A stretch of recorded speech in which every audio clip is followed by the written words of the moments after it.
warahmatullahi wabarakatuh.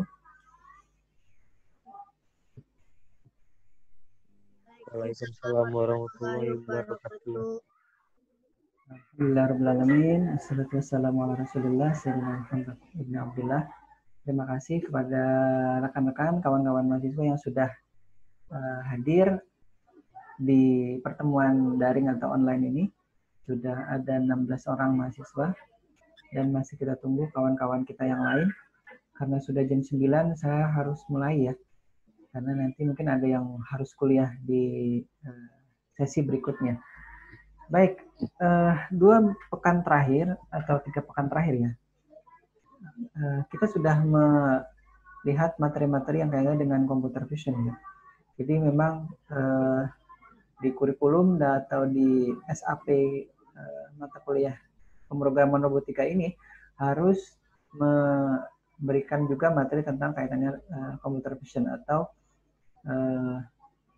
kamera yang digunakan oleh atau kita menggunakan kamera untuk keperluan robotika ya. Nah, kembali lagi saya hanya menyampaikan di materi-materi saya apa yang kira-kira sudah pernah saya kerjakan, sudah pernah saya uji coba, kita sudah pernah saya program, atau sudah pernah saya lakukan publikasi.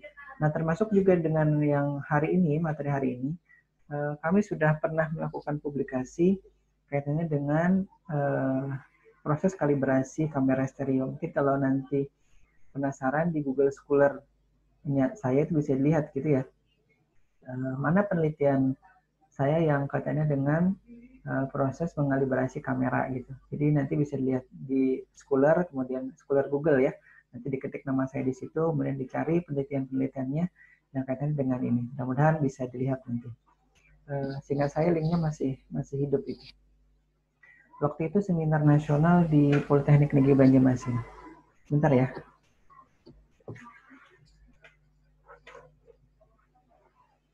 Baik. Jadi hari ini tanggal 17 Juni atau di akhir menjelang akhir di minggu keempat ya, bulan Syawal, tanggal 25 Syawal kalau tidak salah tanggal hari ini, kita masih atau sudah menginjak kepada proses, kalau yang pekan lalu itu ke proses object tracking ya, using color, jadi men-track objek menggunakan warnanya. Mungkin ada yang bertanya ke saya kemarin, Pak, programnya di mana? Saya bilang programnya ada di slide. Mungkin kalau misalkan saya belum sempat unggah ke Google Drive, bisa dilihat lagi slide-nya ya di situ. Slide-nya sudah saya unggah juga ke LMS atau e-learning. Jadi kalau misalkan malas lihat situ, bisa mungkin lihat videonya lagi di YouTube gitu untuk sambil mendengarkan penjelasannya juga. Nah, kamera kalibrasi ini tujuannya adalah dalam rangka mengukur jarak ya. Mungkin ada yang bertanya, apa sih kalibrasi itu? Untuk apa kalibrasi? Jadi kalau misalkan ada yang kebetulan pas ke pom bensin atau ke stasiun pengisian bahan bakar, kemudian ada petugas dari BMKG yang membawa tabung besar gitu ya, ukuran mungkin 10-an liter, ada yang membawa ukuran 1 atau 2 liter, teko gitu. Kemudian dia keluarkan bensin dari atau pertalite atau pertamax gitu ya, dari selang pengisiannya itu, kemudian dia lihat di situ itu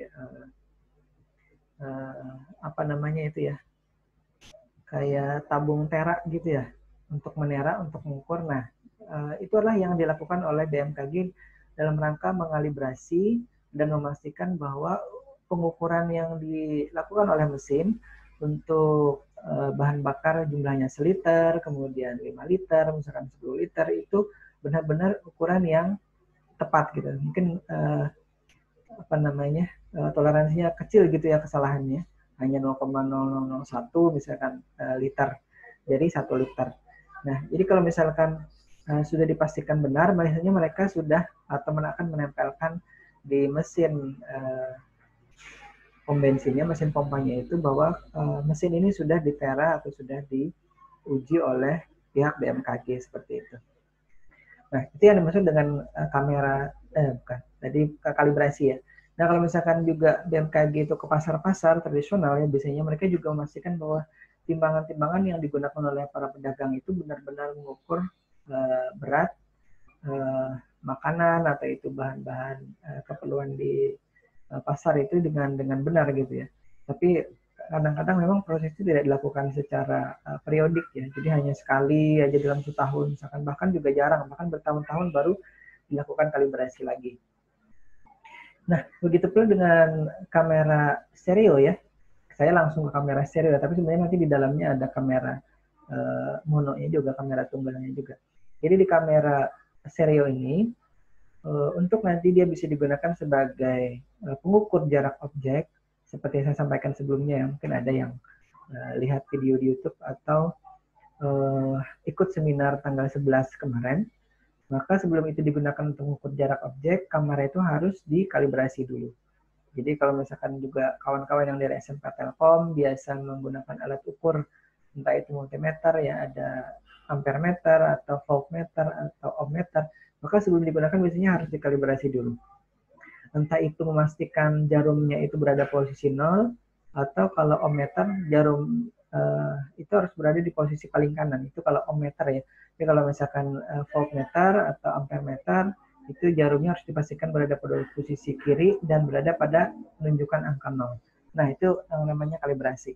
Nah, sama untuk kamera stereo juga kita perlu lakukan kalibrasi. Nah, kurang lebih demikian ya pengantarnya. Nah, tadi pertanyaannya apa itu kalibrasi ya? Jadi tadi sudah saya sampaikan, kalibrasi itu kalau dia digunakan untuk keperluan mengukur jarak objek. Nah, sama misalkan mungkin kalau nanti penasaran lagi, apa saya sudah pernah juga melakukan pengukuran objek menggunakan kamera mono, ada. Nanti dilihat di publikasi saya, entah di Google Scholar itu atau di websitenya Sinta. Nanti ada di situ, Distance Estimation Using Color Block Object. Jadi saya mengukur jarak objek itu tidak menggunakan kamera stereo, tapi kamera mono. Hanya saja yang digunakan bukan membandingkan kanan dan kiri, tapi saya mengalibrasi itu dengan cara objek apa yang akan diukur jaraknya, kemudian berapa ukuran blok warnanya. Jadi kalau misalkan seperti kemarin ya, kita kan melakukan tracking warna objek tertentu ya. Jadi di situ ukuran objek warnanya itu kan kelihatan berapa piksel. Misalkan yang terdeteksi ada 100 piksel gitu ya, baik baris ataupun kolom, itu jumlah pikselnya. Kemudian dari situ saya hitung menggunakan rumus Pythagoras. Mungkin nanti saja yang kalau tidak ada halangan, nanti pertemuan terakhir akan kita bahas itu cara mengukur jarak objek dengan menggunakan kamera mono dan kamera stereo ya. Nah, jadi waktu itu saya menggunakan rumus Pythagoras. Mungkin ada yang ingat rumus Pythagoras itu yang C kuadrat sama dengan A kuadrat ditambah B kuadrat gitu ya, untuk ukuran segitiga ya. Jadi saya menggunakan rumus segitiga itu untuk mengukur jarak objeknya dan dibandingkan dengan ukuran dari blok warnanya. Nah, itu jadi itu yang saya lakukan waktu itu untuk mengukur jarak menggunakan kamera stereo. Nah, kalau yang sekarang, kamera mono ya. Nah, kalau yang sekarang adalah kita akan coba lihat bagaimana mengalibrasi kamera stereo. Jadi proses kalibrasi itu sendiri adalah kita mencari tahu ya parameter dari lensa kamera yang kita gunakan. Jadi kalau yang suka fotografi itu kan biasanya ada lensa kit atau bawaan dari kamera yang kita beli, misalkan lensanya dari 5 sampai 45 mm misalkan. Itu artinya ketebalan lensa itu bisa kita ubah atau ganti-ganti dari 5 mili sampai 5 cm sampai dengan 5 mili itu ya 5 mili itu setengah senti ya, setengah senti sampai 4,5 senti. Itu biasanya ukuran normal atau ukuran yang ada di pasaran dari kamera-kamera yang dijual itu ya, kamera mirrorless atau kamera DSLR gitu ya. Nanti kawan-kawan yang berkecimpung di fotografi bisa nanti bercerita dengan itu. Nah, parameter-parameter itu yang kita perlukan, tapi lebih detail ya daripada kita hanya sekedar tahu itu ketebalan lensanya berapa. Nah, nanti ketebalan lensa kalau di computer vision itu sedikit berbeda penamaannya, tapi pada prinsipnya sama. Kalau di sana disebut sebagai ketebalan lensa, tapi kalau di di computer vision biasanya disebut sebagai focal length gitu ya, atau panjang dari focal length ya. Focal itu ya sebenarnya lensa juga, ketebalan lensanya. Nah, kemudian tadi kita ingin ketahui parameter-parameter itu ya. Kemudian apa yang kita lakukan? Yang dilakukan itu kalau sudah dapat ya parameter-parameter tadi, kita bisa melakukan perbaikan citra ya. Jadi citra yang kita akuisisi itu kita bisa perbaiki akibat lens distortion. Mungkin kalau ada yang pernah menggunakan action cam gitu ya, atau kamera aksi, entah itu yang mereknya seperti yang saya punya, merek Cina gitu, atau yang mereknya yang mahal seperti GoPro misalkan gitu ya. Itu kan kalau misalkan kita lihat hasil rekamannya, hasil jepretan fotonya, maka seolah-olah ada apa ya, lengkungan di beberapa bagian citranya. Itu namanya lens distortion atau distorsi dari lensa. Ada yang memang sengaja dibuat untuk seperti ada efek mata ikan gitu ya, fish eye gitu. Tapi ya kalau untuk pengukuran jarak objek, maka hal-hal yang kaitan dengan itu harus dikurangi dan atau bahkan diminimalisasi, atau bisa kalau bisa dihilangkan. Nah, untuk menghilangkan itu kita perlu tadi mengalibrasinya dan memperoleh parameter-parameter sehingga kalau kita nanti gunakan untuk mengukur jarak, citra itu memang betul-betul sudah tidak terdistorsi. Jadi salah satu tujuan untuk kita mengalibrasi ini adalah untuk mengurangi distorsi tadi. Kemudian kita bisa juga lakukan tadi pengukuran apa ya, dimensi ya istilahnya ya di sini, dimensi dari objek. Jadi dimensi itu kan apa namanya, ukuran panjang lebarnya berapa atau ketebalannya berapa. Nah itu bisa juga nanti dilakukan. Tapi saya belum sampai ke sana, belum pernah melakukan pengukuran dimensi. Walaupun sebenarnya kalau di yang sudah kita lakukan untuk color object tracking itu kan sudah kelihatan itu ukuran dari objek itu berapa secara vertikal dan horizontal. Jadi berapa, karena kita kemarin kan mencari luasannya, yang luasannya sekian pixel kita izinkan atau detect. Kalau luasannya kurang dari itu tidak dihiraukan.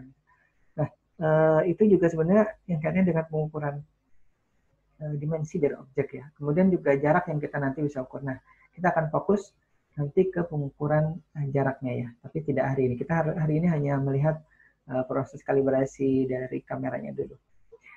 Nah, selain itu yang saya juga pernah lakukan adalah proses penentuan posisi objeknya terhadap kamera. Jadi kalau kita sudah dapatkan parameternya, maka kita bisa lebih mudah menentukan posisi objek itu terhadap kamera. Kalau misalkan kita bagi-bagi gitu ya, 4, misalkan satu layar kita itu kita bagi 4, maka bisa kita lihat objek itu berada di kuadran mana atau di posisi mana. Apakah di posisi kanan atas, kanan bawah, atau kiri atas, atau kiri bawah gitu ya. Atau itu kalau dibagi 4. Nah, kalau misalkan dibagi lebih banyak untuk lebih bisa detail posisinya, nah kita bisa bagi-bagi lagi. Seperti yang saya lakukan dulu, saya membaginya menjadi beberapa grid ya istilahnya. Bahasa ininya grid. Dibagi beberapa kotak-kotak gitu. Nah, itu yang bisa dilakukan ya. Nah, kemudian bagaimana itu bisa kita kerjakan proses kalibrasinya. Kalau tadi pom bensin kita pakai gelas tera gitu ya. Kemudian ada ukuran-ukuran berapa mililiternya di situ sampai berapa liternya. Nanti kita masukkan bahan bakarnya ke situ, kemudian dilihat setelah didiamkan berapa detik gitu ya.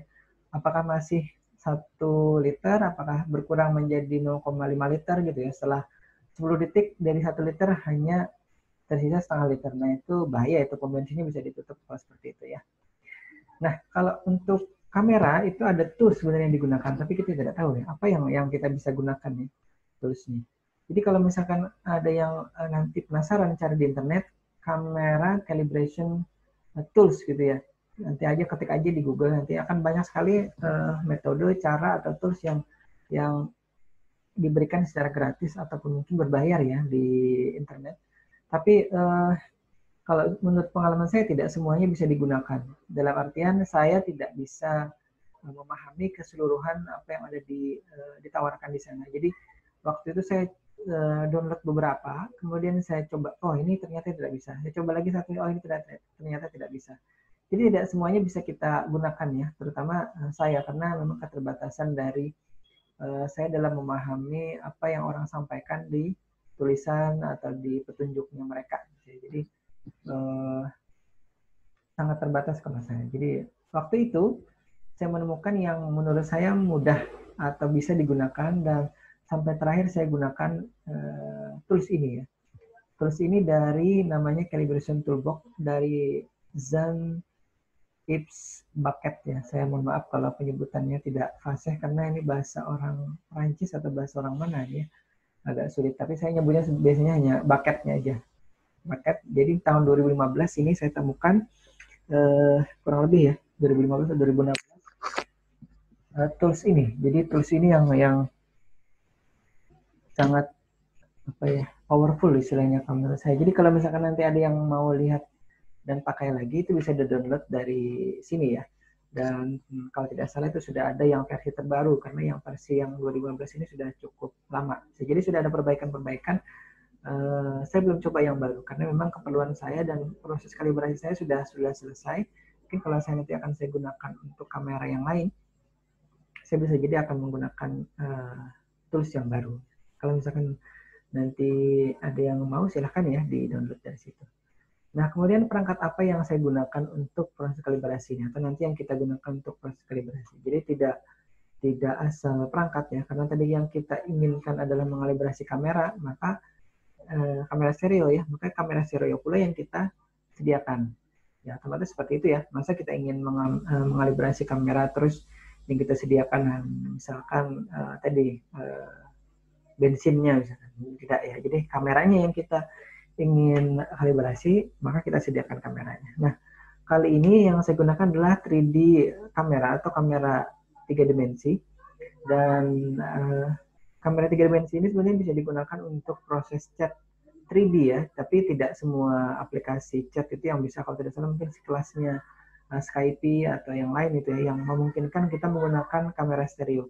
Dan kalau kita chat itu juga kita menggunakan kacamata 3D ya, seperti kalau kawan-kawan nonton di bioskop itu kan ada kamera kacamata 3 dimensi yang dipinjamkan oleh bioskopnya, kemudian pada saat nanti keluar disuruh kumpulkan lagi. Nah, ini sama. Jadi kalau misalkan kita menggunakan kamera ini untuk chat stereo atau 3 dimensi, maka kita perlu menggunakan kacamata yang serupa tadi untuk keperluan itu. Jadi kalau kita lihat di layar gitu ya, menggunakan kacamata itu seolah-olah kita melihat orang itu real gitu. Ada 3D lah, namanya 3D itu kan 3 dimensi. Jadi orang itu tidak seperti saya sekarang ini kan 2 dimensi citranya. Mungkin kalau yang sering nonton 3D itu lebih tahu dari saya ya. Saya gunakan kamera. Nah, kemudian laptop, dan mungkin yang baru ini adalah Citra Pola Papan Catur. Nah, ini yang mungkin tidak terpikirkan sebelumnya bahwa oh ternyata mengalibrasi itu pakai itu. Saya juga baru tahu pada saat saya menggunakan tools ini ya. Jadi dia menyarankan kita menyetak pola papan catur, kemudian ditempel di papan triplek atau akrilik. Nah, itu yang nanti akan kita gunakan. Jadi MATLAB saya waktu itu MATLAB-nya masih 2011. Kalau yang di pemrograman bukan kecerdasan buatan di semester lalu, kita kan menggunakan MATLAB yang sudah 2013 ya. Baik, tampaknya sudah 39 orang, berarti 37 orang, berarti kurang 3 orang saja yang tidak atau belum bergabung, atau mungkin ada keperluan lain ya di mata kuliah ini. Kalau tidak salah ada 40 orang tuh. Kembali tadi kita ke kamera. Ini penampakan kameranya. Di awal tadi mungkin ada yang sedikit melirik di pojok kiri bawah ya. Saya sudah perlihatkan juga tadi linknya. Saya ambil gambar itu dari mana. Ini kamera yang saya gunakan. Tapi saya tidak bawa tadi ke ruang ini. Tadi ada di atas printer saya. Tapi ke ruang mengajar ini saya tidak bawa. Lupa tadi bahwa saya harus memperlihatkan kameranya. Mohon maaf sekali lagi. Tapi kalau dilihat di sini ya di slide, maka bentuknya kurang lebih seperti ini, persis seperti ini ya. Jadi saya peroleh ini dari Amazon.com dulu. Harganya 250, tapi karena menggunakan pihak ketiga saya sampaikan mungkin sebelumnya ya, harganya jadi 750-an. Baik, kita teruskan itu yang saya gunakan. Ini laptop yang saya gunakan. Saya menggunakan laptop Lenovo saya ini, RAM-nya 8 GB. Kemudian prosesnya Core i5 ya. Saya kira Core i3 juga tidak masalah, atau yang Core AMD juga tidak masalah. Yang penting RAM-nya cukup gitu ya. Biasanya 4 GB cukup lah. Kebetulan RAM-nya 8 ini ya. Nah, itu kalau misalkan nanti mau cari MATLAB-nya dari situ, ini gambarnya saya peroleh dari situ. Nah, kemudian yang kita perlu sediakan tadi adalah apa nih namanya, papan catur ya, tapi tidak lengkap nih kalau dibuat main catur tampaknya nih. Mungkin kalau Mahmud atau Hasran main catur ini tidak cukup ininya otaknya ya. Saya tidak ingat berapa banyak kotak ada di papan catur itu, kurang lebih ya. Ini adalah 14 kali 10 kotak, jadi 14 baris dan 10 kolom. Nah, kalau misalkan dibalik ya berarti 10 kolom, 10 baris 14 kolom. Kalau misalkan dibalik ya. Tapi kurang lebih nanti yang diperlukan adalah ini. Nah, proses kalibrasinya seperti apa? Yang kita lakukan atau yang saya lakukan dulu adalah mengakuisisi citra papan caturnya tadi. Jadi papan catur itu akan kita akuisisi sebanyak, kalau di situ dia menyeratkan 20 ya. 20 kalau kamera stereo berarti 20 kamera kanan, kemudian 20 dari kamera kiri. Jadi kalau kita meletakkannya di posisi tertentu ya. Nanti misalkan ini saya pakai handphone gitu ya. Nah, seperti ini. Saya pegang dan jangan bergerak, maka dia akan akuisisi kanan kiri gitu, 2, kanan 1, kiri 1. Kemudian kita akan diberi nama gitu ya oleh dia. Nah, posisinya tidak boleh sama ya. Kalaupun sama sih sebenarnya tidak ada komplain dari toolsnya, tapi kalau bisa itu tidak sama untuk nanti biar proses kalibrasinya bagus gitu hasilnya, karena dia mendeteksi atau nanti melakukan pengukuran terhadap objek yang posisinya tidak harus sama persis gitu ya. Jadi dengan berbagai posisi dia bisa nanti ukur tetap jaraknya ya. Nah, waktu itu saya sudah membuatkan toolsnya ini untuk mengakuisisi citra. Jadi di publikasi tahun 2000 berapa tuh ya? Saya lupa, 2017 atau 2018. Nanti lihat ya di Google Scholar saya itu publikasi yang kaitannya dengan model pengalibrasian kamera itu. Nanti bisa dilihat ada toolsnya yang saya buatkan untuk proses capture atau memoto tadi citra papan caturnya. Nah, jadi yang perlu diingat pada saat proses akuisisi ini, semua citra itu diusahakan terlihat papan caturnya, baik itu nanti posisinya di agak-agak berbaring gitu ya, maksudnya agak-agak diletakkan di atas meja, tapi masih terlihat semua kotaknya itu oleh kamera yang kita kalibrasi. Kemudian, jadi kalau bisa kamera itu tidak bergerak ya pada saat kita kalibrasi. Misalkan menggunakan kamera yang di webcam atau kamera stereo yang saya gunakan itu sudah saya letakkan di posisi tertentu, dijepit di layar monitor laptop misalnya, kemudian dia pada posisi tetap, kemudian citra itu diambil pada posisi kamera itu tidak bergerak. Nah, kemudian ukuran citranya sendiri itu disesuaikan ya dengan keperluan. Kalau nanti misalkan kita ingin mengukur jarak dari citra yang ukurannya di atas 640, 480 pixel ya, maka kalau bisa mengakuisisi untuk citra dalam rangka kalibrasinya juga ukurannya sama. Nah, sama waktu saya dulu, karena saya ingin hanya mengolah data itu yang citranya berukuran 320 x 240, karena kalau terlalu besar itu mungkin banyak ya yang berhasil. Tapi kalau misalkan ukurannya kecil, itu bisa jadi belum tentu berhasil ya untuk mengukur jarak objek. Karena maksud saya dengan resolusi kecil itu harapannya bisa lebih cepat dan bisa real time waktu itu. Kalau misalkan saya kecilkan lagi,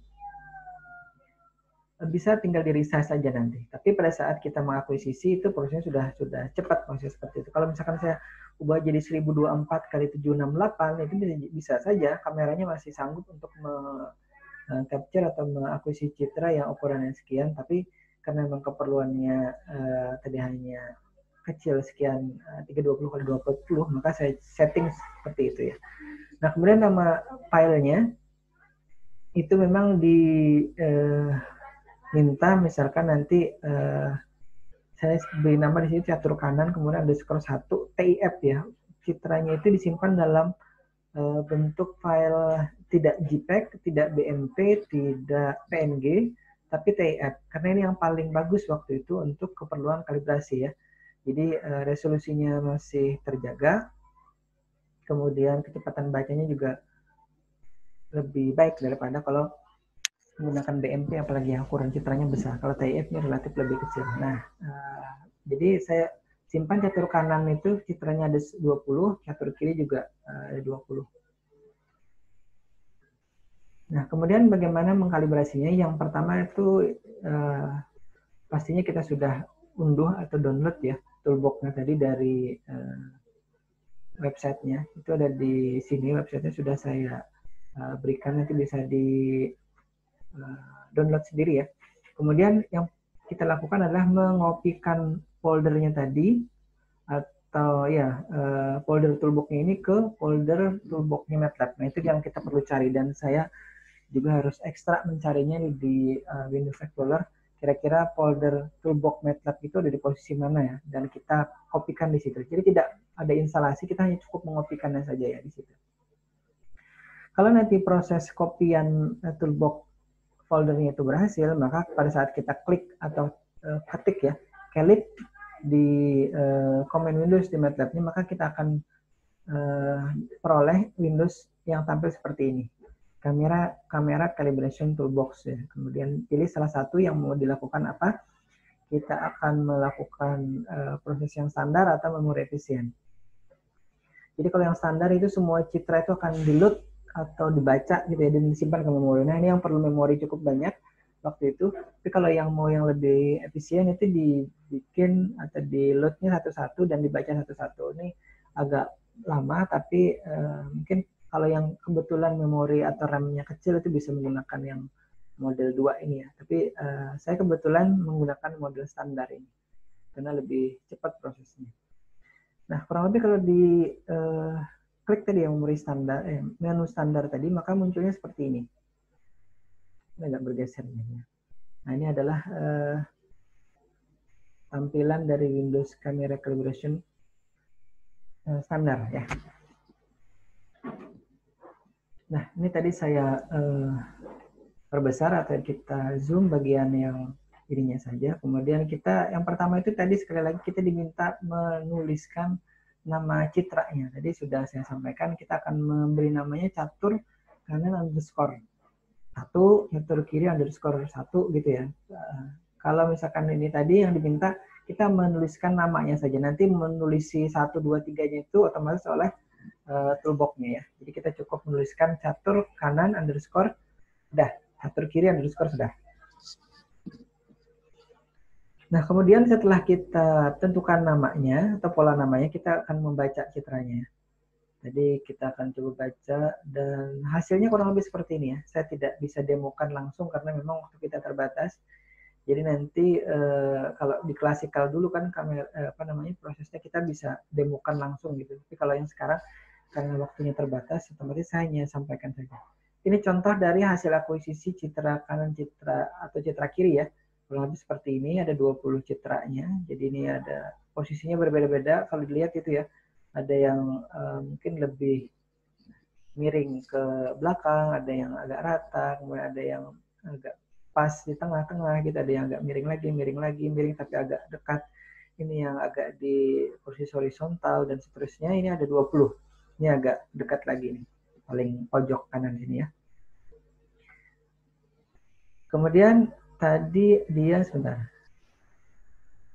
Nah, kalau sudah tadi dibaca, maka setelah dimuat, hasilnya kurang lebih seperti ini. Ini adalah hasil dari load ke memorinya oleh toolbox-nya. Dan kemudian yang dilakukan oleh si toolbox-nya adalah proses ekstraksi, apa ini namanya?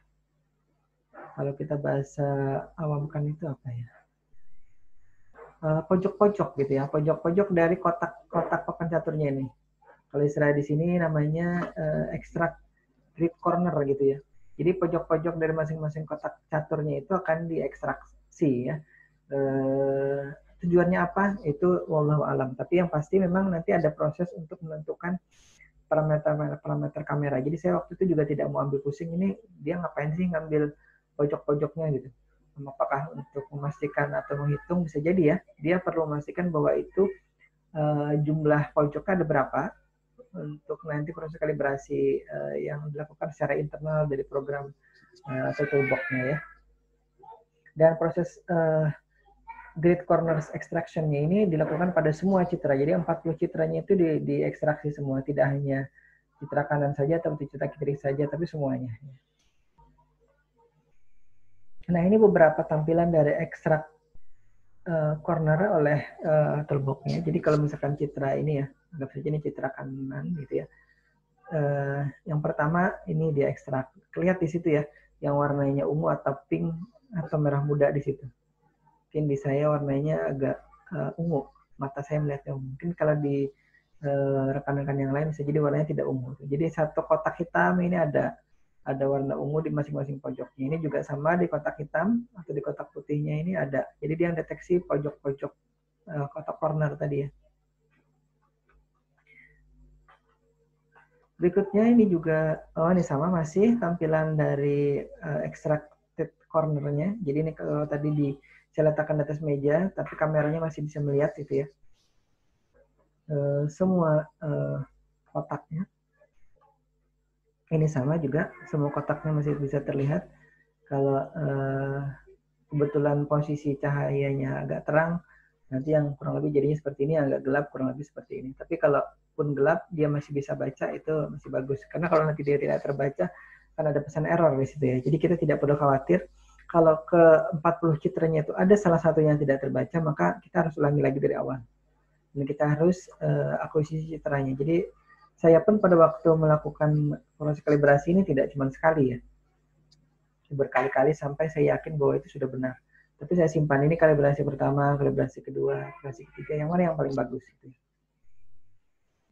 Kalau misalkan toolbox-nya atau tadi proses akuisisi citranya benar, maka kalau misalkan kita selesai ya mengalibrasi, maka kita peroleh nanti parameter seperti ini ya. Nah, ini untuk kamera kanan itu ada nilai ya, focal length-nya 445 sampai 446. Ini artinya kurang lebih sekitar 1 pixel ya ketebalan ini. Jadi satuannya adalah pixel di sini. Ke semua hampir semua parameter di sini ya. Jadi 445 ke 446 ini kurang lebih 1 pixel. Jadi entah berapa sebenarnya ketebalan lensa yang ada di kamera aslinya, bisa jadi 0,1 misalkan. Tapi di sini deteksinya 1 pixel. Ada lagi principal point.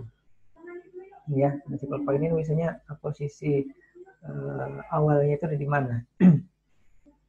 Principal point ada juga yang menyebutkan bisa jadi titik tengah ya, ini 191 karena tadi kan kita menggunakan citra yang ukurannya 320 240 ya. Kalau 320 itu dibagi 2 maka hasilnya kurang lebih 320 160 ya. Nah, ini dia deteksi posisi tengahnya itu sebenarnya ada di posisi pixel 161.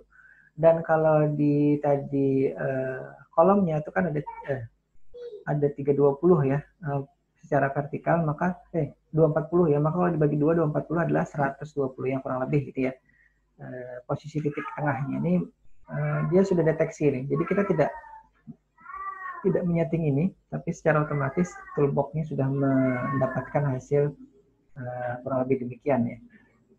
Kemudian suku ini rata tidaknya ya. Jadi kalau misalkan kita lihat di sini, maka kamera kita itu relatif berada pada posisi yang rata ya, tidak berputar atau tidak terputar gitu ya ini. Maka di sini angle of pixelnya tidak kosong di sini ya nilainya. Nah, kemudian berikutnya, tadi yang ada yang ketinggalan. Pixel errornya. Pixel error ini ada distortion tadi.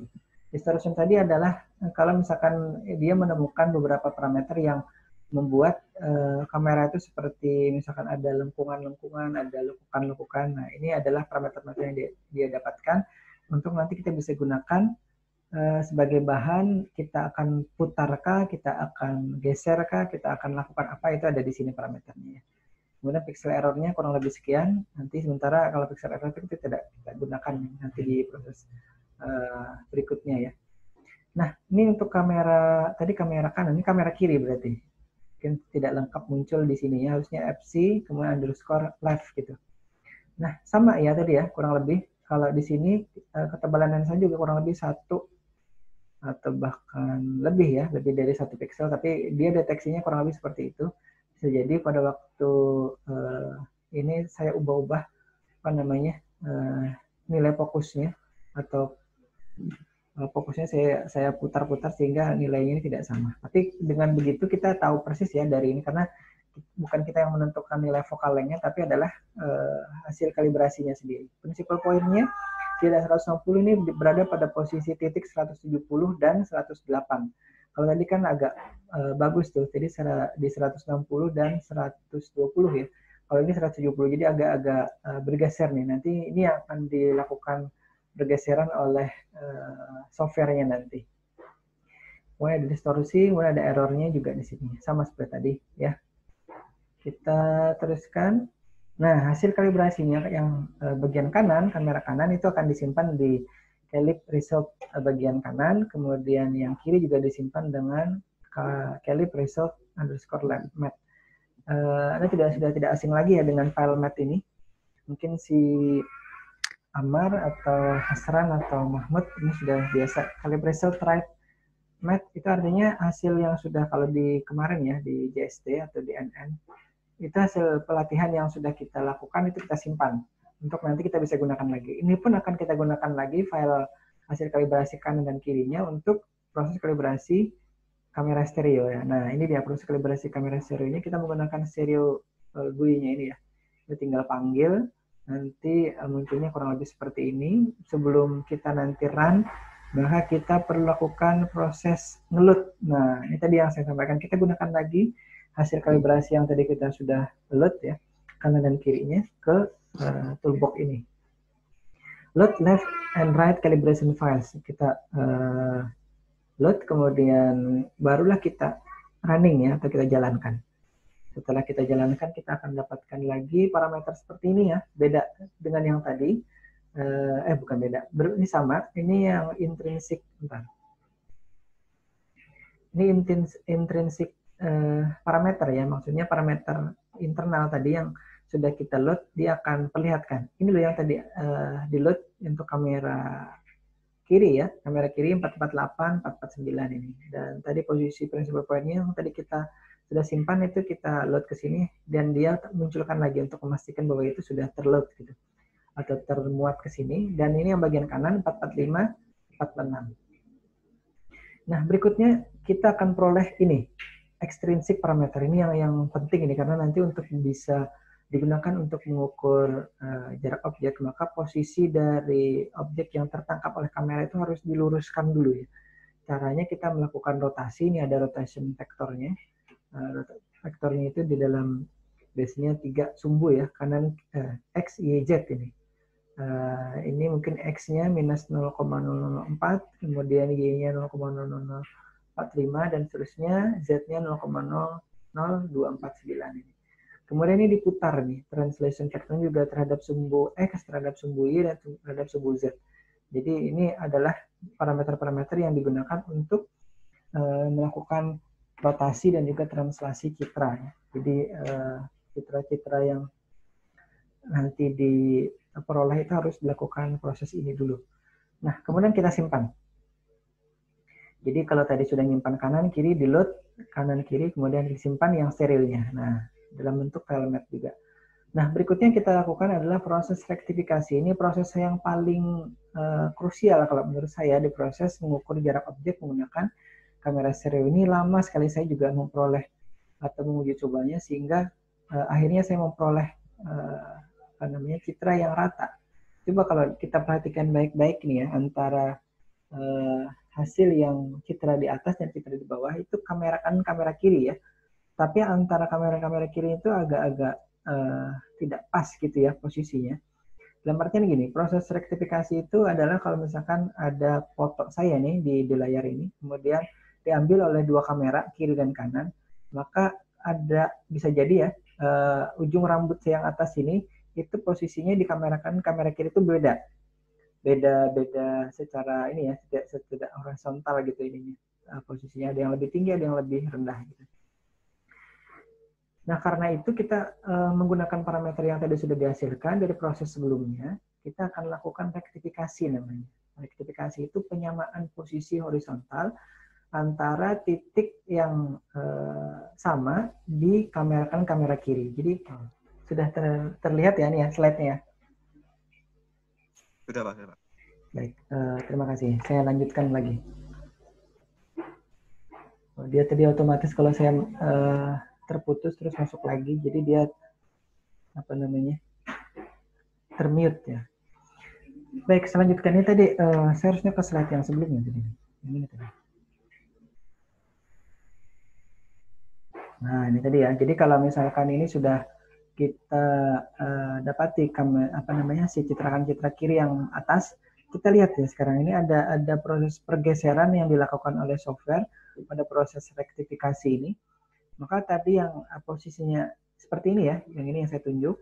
Maka setelah direktifikasi posisinya akan jadi seperti ini citranya ya. Jadi dia agak diturunkan, agak diputar, agak digeser gitu ya dari posisi sebelumnya. Kemudian yang kanan juga sama, dia coba kalau ini kalau tidak salah hanya diputar sedikit ya. Nah, setelah itu kita akan bandingkan ini. Saya tarik garis mungkin sekitar sekilas terlihat itu ya warna garis merah di situ.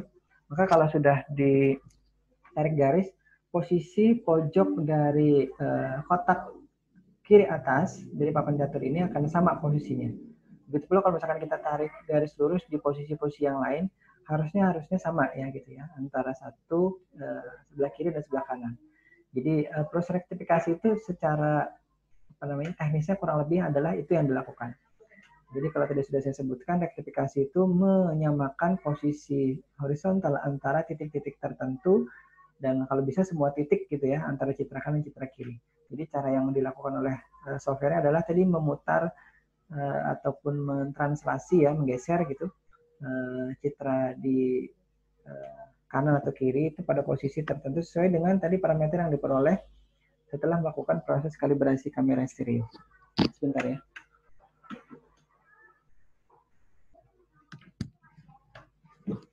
Nah, kita lihat lagi contoh hasil rektifikasi berikutnya ya. Ini sama, kalau diperhatikan citra sebelum rektifikasi itu kanan kirinya seperti ini, di atas ini ya. Kemudian setelah direktifikasi, sama seperti tadi ya, yang kanan itu diputar sedikit, mungkin digeser. Ini juga yang kiri, ini malah banyak sekali prosesnya bergeser di banyak bagian gitu ya. Nah, kira-kira itu ya yang dilakukan. Jadi intinya pada proses kalibrasi itu yang paling penting adalah proses rektifikasinya. Jadi waktu saya melakukan proses kalibrasi ini juga saya bingung. Nah terus kalau sudah saya dapatkan parameter dari kanan dan kiri, kemudian parameter intrinsik ataupun ekstrinsiknya dari kamera stereonya, itu kira-kira saya apakan? Terus bagaimana caranya? Sudah diperoleh. Nah, terus itu yang saya bingung, agak lama saya melakukan dan menelusurinya, terus menguji cobanya juga. Alhamdulillah setelah itu saya temukan oh ternyata memprogramnya seperti ini sehingga proses yang dilakukan untuk proses rektifikasinya itu adalah dengan menggunakan tadi ya parameter yang tadi sudah didapatkan pada proses kalibrasi kamera stereo ini. Nah itu jadi setiap kali diproses di program yang saya tanamkan di robotnya itu, maka setelah akuisisi citra, kemudian dia lakukan rektifikasi, baru nanti akan mengukur jarak. Tapi sebelum mengukur jarak, nanti ada proses lagi. Nah itu nanti insya Allah pertemuan terakhir kita di pekan depan, insya Allah saya coba sampaikan kira-kira bagaimana sih cara mengukur jaraknya itu dengan menggunakan metode yang sudah saya usulkan gitu ya. Gimana Muammar, sudah selesai sarapannya Muammar?